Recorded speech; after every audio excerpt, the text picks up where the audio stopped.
Hello and welcome to Planet Waves TV. Today's edition is for Monday, the 21st of July, 2025. I'm Eric Francis Coppolino, host of Planet Waves FM, author of the one and only Planet Waves horoscope. Thanks for joining me. I'm here with a combined reading of the chart for Sun entering Leo, which takes place on Tuesday morning Eastern Time, and then the new moon in Leo, which takes place on Thursday Eastern Time. There's some new things to report. Sun in a new sign is always kind of refreshing in a way as we enter now the height of the summer season in the Northern Hemisphere and the winter season in the summer hemisphere. We know this because Leo is a fixed sign, and the fixed signs all represent the height of a season. That whatever that season might be, and also as part of this season, there is in the northern hemisphere anyway, depending on how you count. In the southern hemisphere, there is the cross quarter of Lunessa, or first harvest, or second planting. That's in a few weeks. I'll have more to say about that, and I'll do a presentation that goes over all of the cross quarter days. But suffice it to say, we are approaching the midpoint between the summer solstice and the Libra equinox, at least here in the northern hemisphere.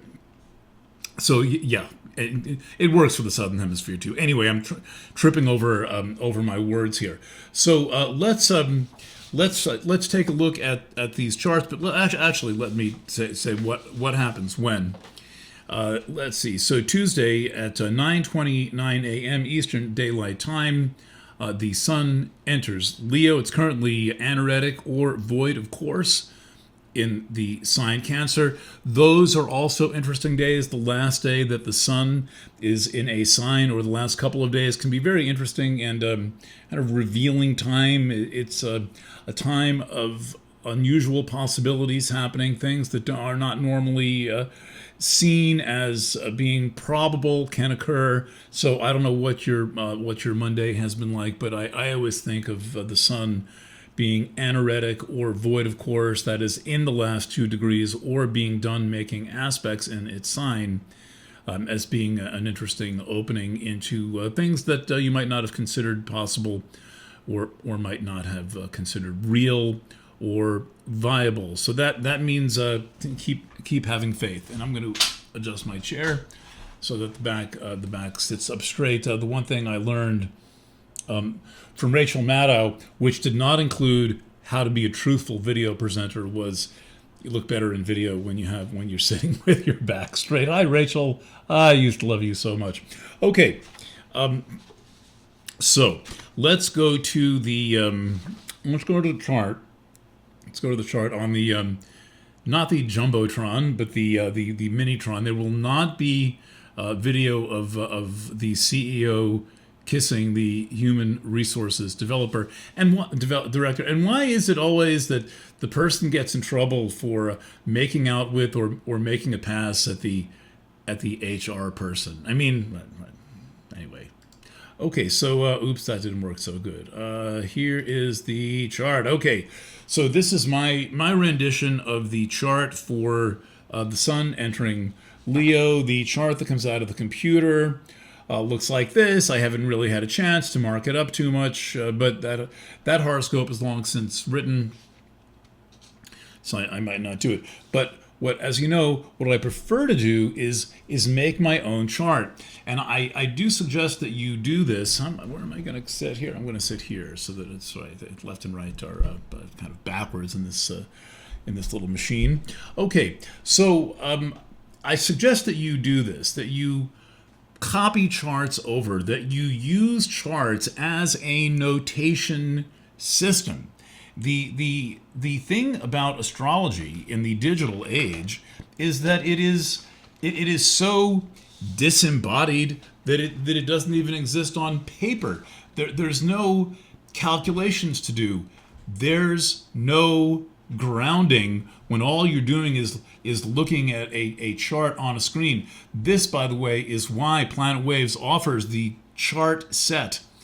We sell for a modest fee a set of your charts that I personally cast and sign, and we deliver with all kinds of little goodies, and you get a wide diversity of charts and blank wheels, which I think, as I've said many times, the blank wheel is your best friend, and what you do with the blank wheel is you take notes in it, and those notes can be astrological notes, those notes can be something else. You could probably plot a novel in this by just counting the houses as chapters and moving through it. It's been done many times, but I don't know of one that is stuck in memory. So maybe not that good. And I'm getting tired of trying to lean into the camera here.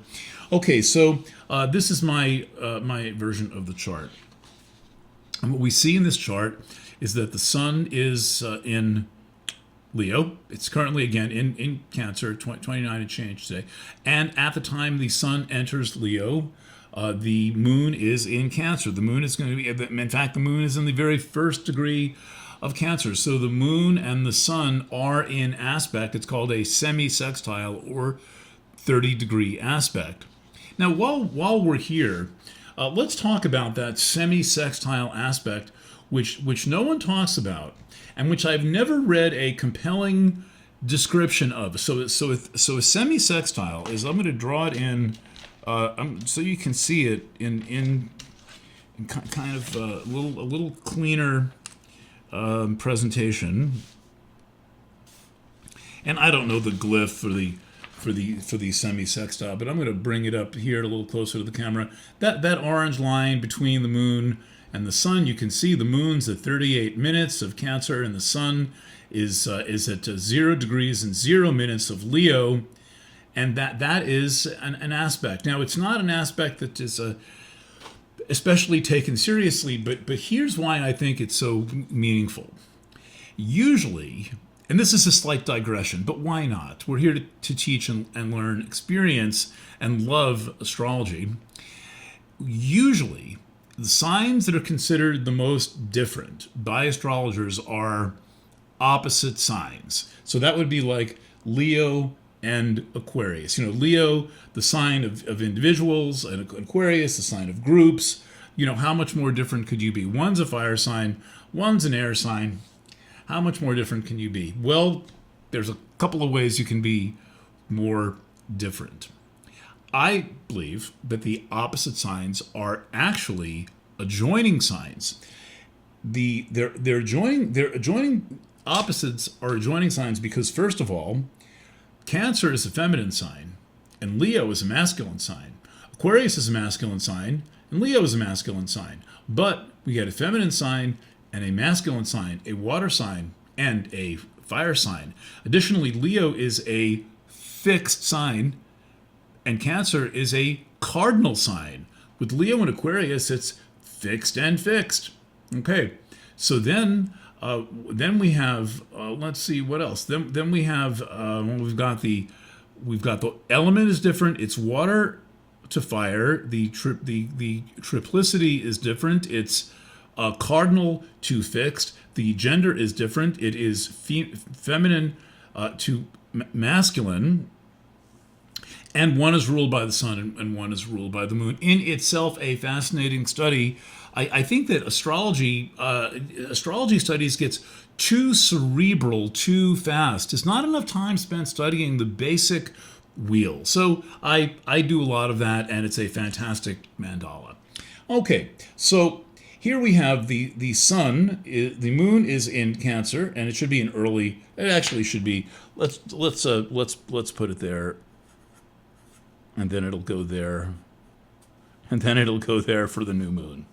Okay, this is me being slightly OCD about getting my charts right, even though it's tricky to get it right, and I don't throw away so many anymore. And usually I'm like painting them over with whiteout, things like this.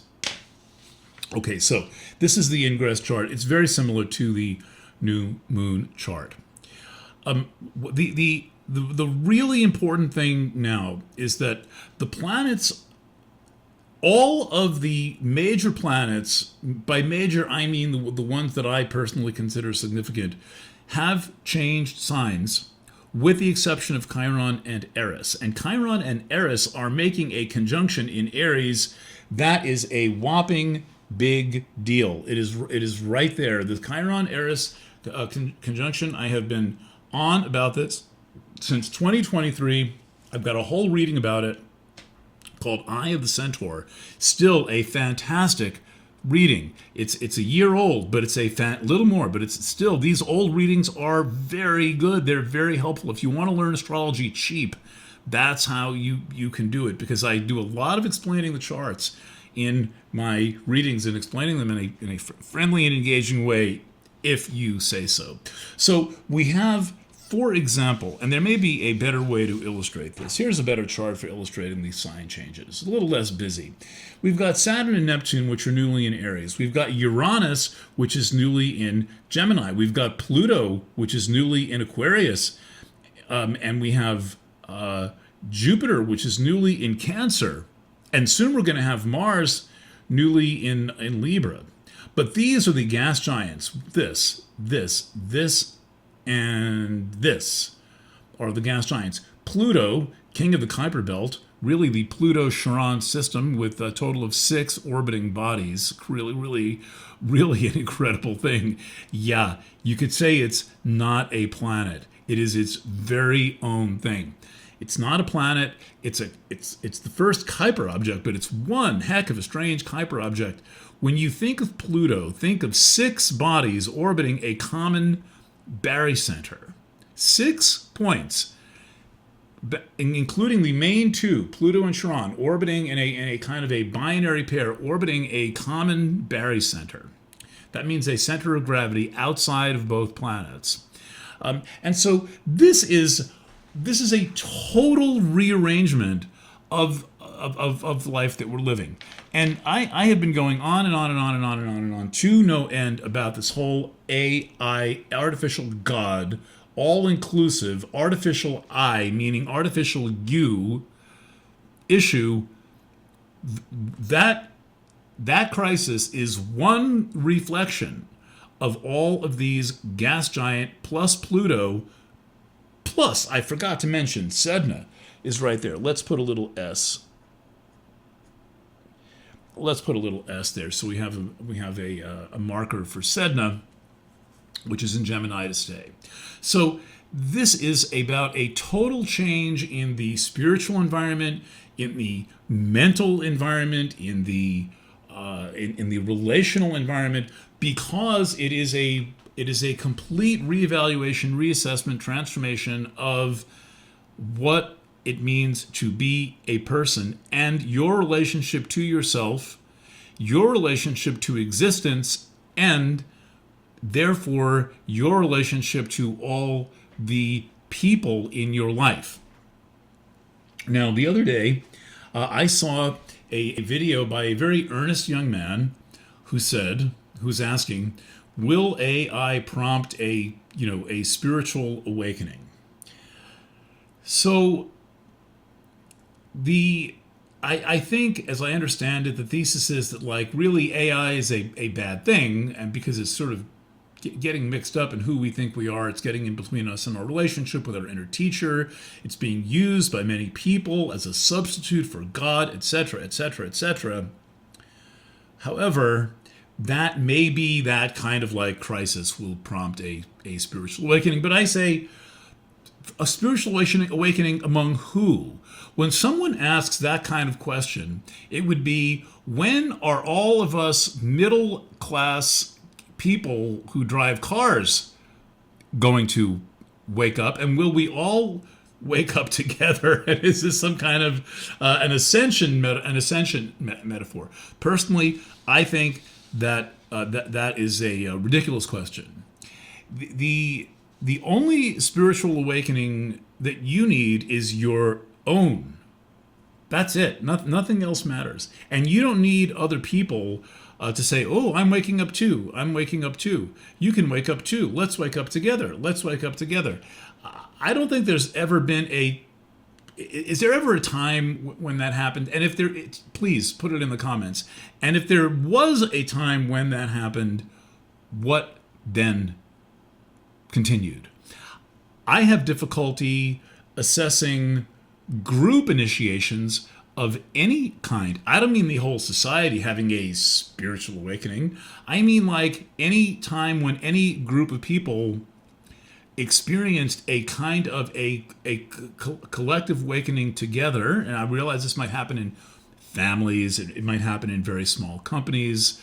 It might happen in rock bands. But the reality is that we are groups of people who usually define ourselves by our ego, by our egos. The ego is very staunchly defines itself against its environment, not as being part of its environment. And so anybody wondering about a spiritual awakening, that is about you.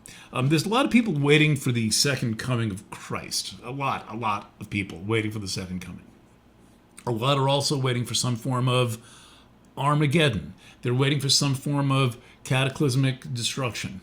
The second coming is the awakening of your ability to communicate with your inner teacher. The second coming is the awakening of love in your heart. The second coming is you're becoming something much closer to your loving potential and seeing yourself as a participant in healing process and being committed to existing as a teacher by example.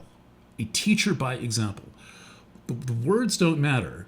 The words I'm saying, I mean, do they matter more than the fact that I show up and am friendly and am loving toward you and genuinely feel benevolent toward you? That's actually my teaching. My teaching is also the example of the slow, patient unfolding of astrology, rather than any specific facts about astrology. It is an approach that I bring to the work rather than any specific concept. Now, the concepts come along for the ride, but if the teaching is sincere, if the example being set is a viable method, okay. So while we're on this subject, one of the first things that the sun, let's go back to this chart.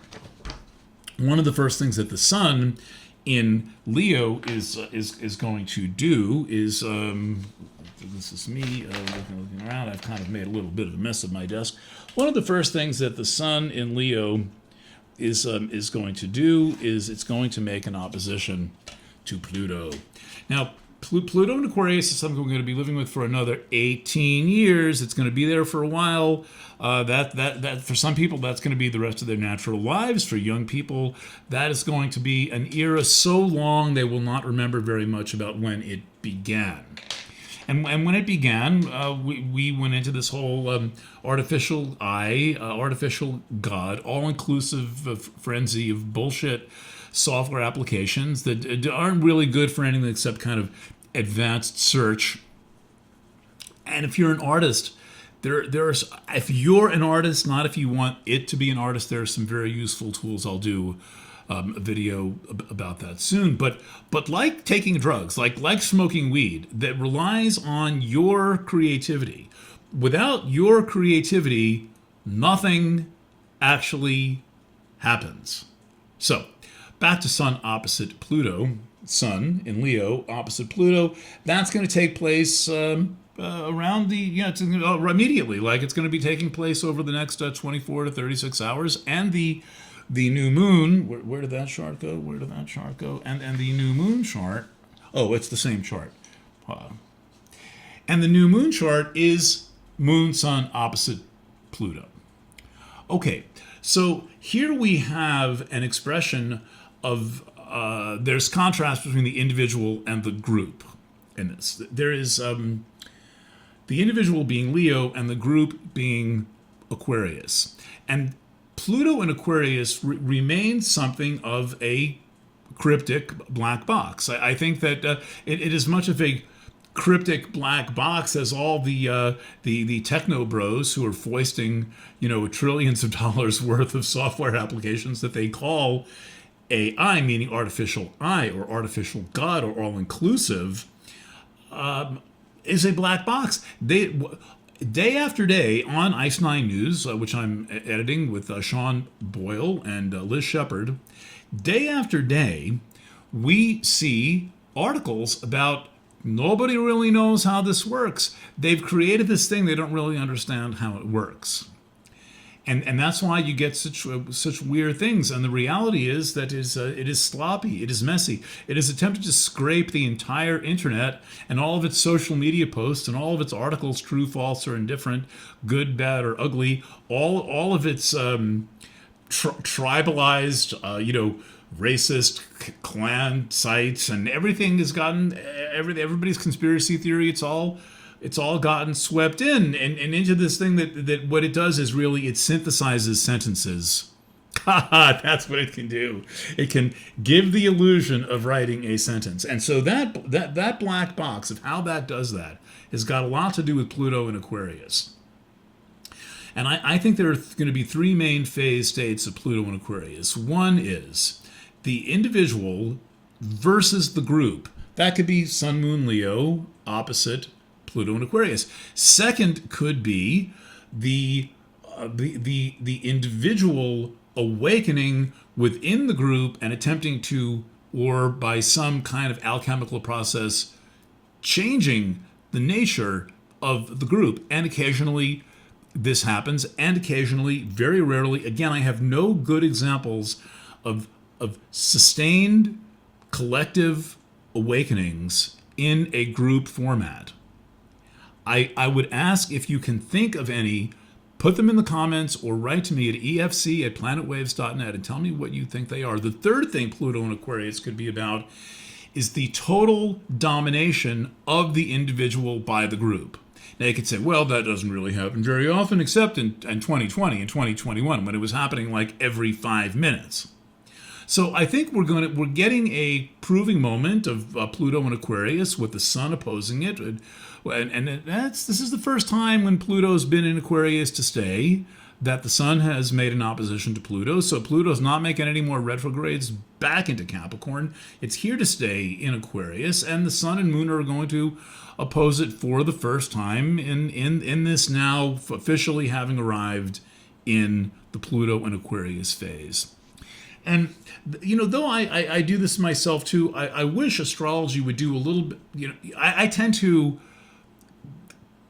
push things while they're happening and right before they happen. But we need to look back a little bit more and realize, for example, as I'm saying now, we don't really understand what Pluto and Aquarius is about or how it's going to manifest. We are, in the long run, we are seeing this manifestation in this full court press by like every technology company, now this old guard of Facebook and Google and all of them, and AOL and all of that, and Bing, the creakiest, oldest, dustiest of them all, Grandpa's tool shed. That's Bing, Grandpa Bill's tool shed. And this new generation of, Grok and what are some other ones?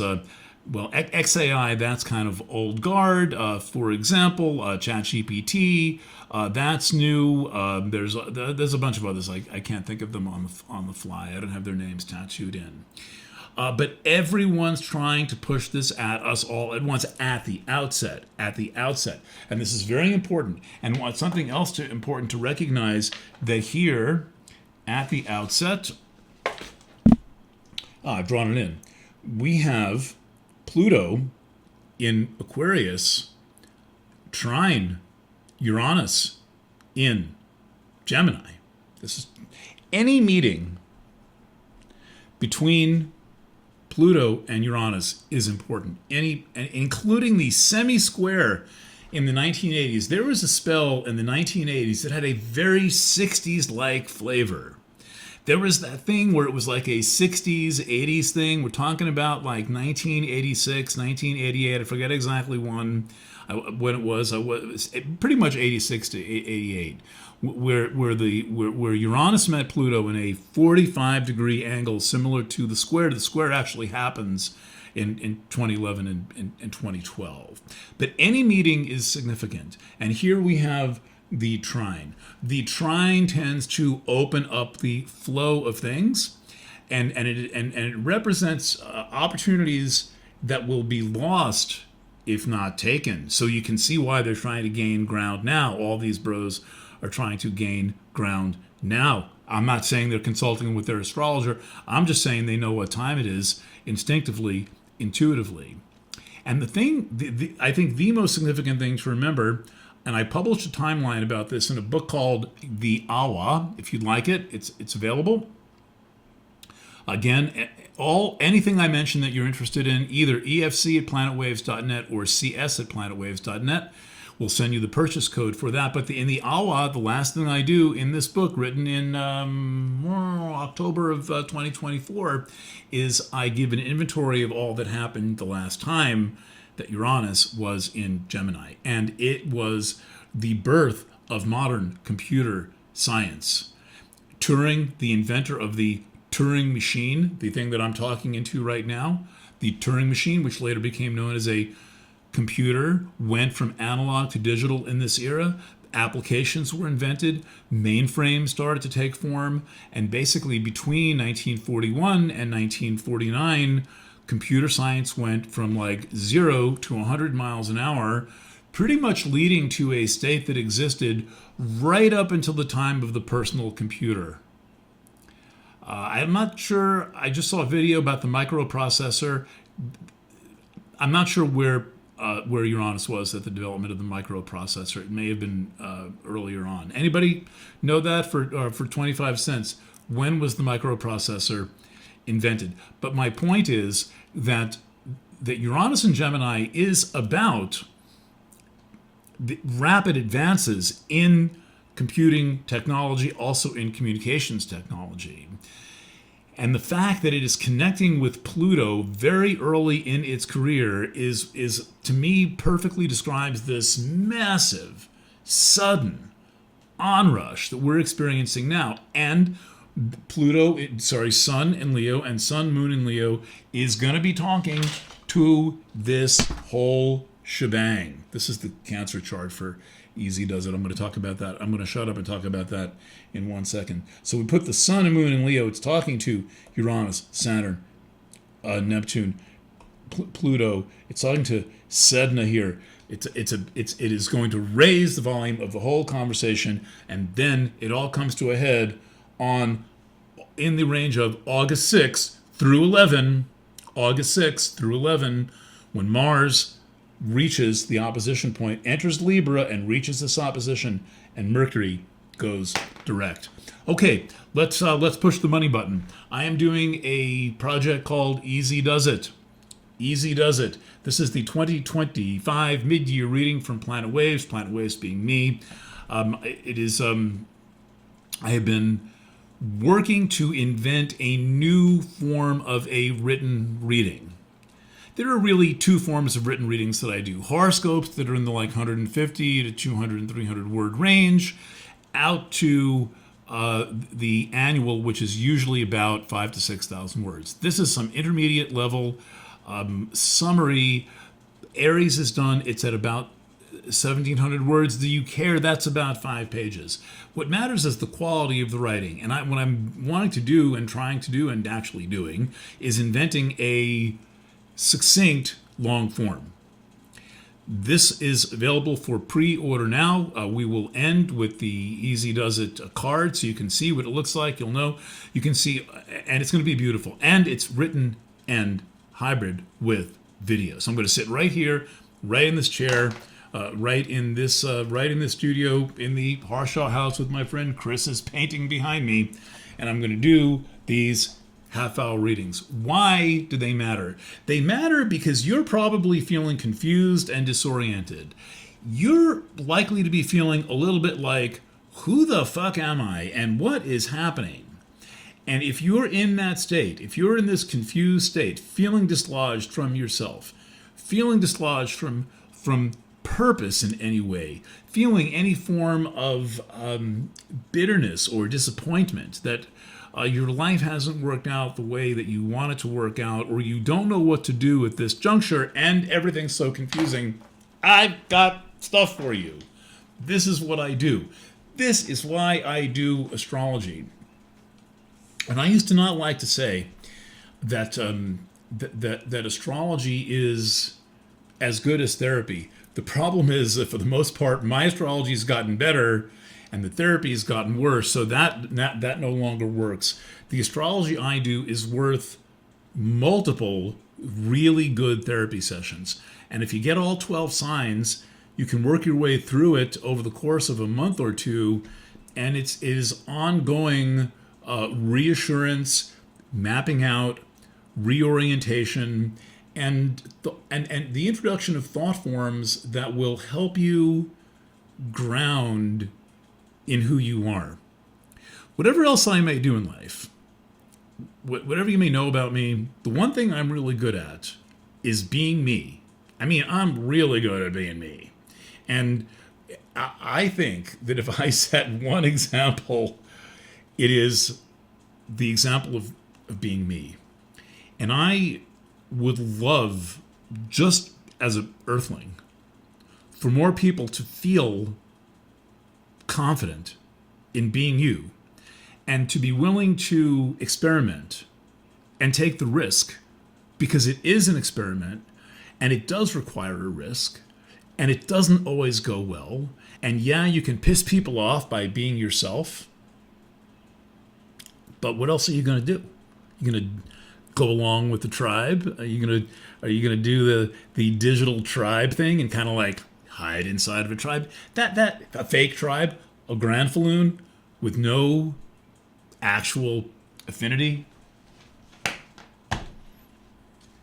Let's pull a couple of tarot cards. Let's see what the tarot has to say. We end up with the Jack of Clubs, otherwise known as the Cavalier of Batons, and we also have the Cavalier of Swords.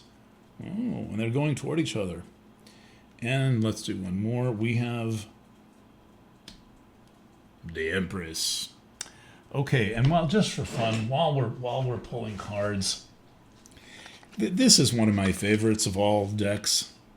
This is Brian Eno's Oblique Strategies deck on my desk. And let's pull one of those cards. So this is the deck of cards that Eno worked with U2, with Talking Heads, in an early version with David Bowie. Basically, Eno, a great music producer and great composer, uses this deck, which is basically 101 cards with instructions, simple oblique instructions. And let's leave today with one, and then we're going to cut to the picture of the Easy Does It reading. And this card says, define an area as safe and use it as an anchor. Well, I will take that with me going forward with Easy Does It and all my other readings. I'll be back on Thursday for Planet Wave subscribers. I'll be back with the August monthly horoscope, the August monthly article, Starcast, and I'm planning Planet Waves FM for Friday evening. Thank you to all who contribute financially, to my customers, to my subscribers, and my clients. With all my heart, thank you. You make it possible for me to sit here and do this. And that's what I got. That's what I got to say to you. Oh, and I promised a look at my bookshelf. Video capture device. I've got a camera trained on my. That's about half of my working astrology library, and that does not include like a back reserve that's in storage that we're going to go through and probably consecrate a new bookshelf to have the whole astrology library in one place, the Harshaw House in the Catskill Mountains of upstate New York. Signing off. Lots of love, and bye for now.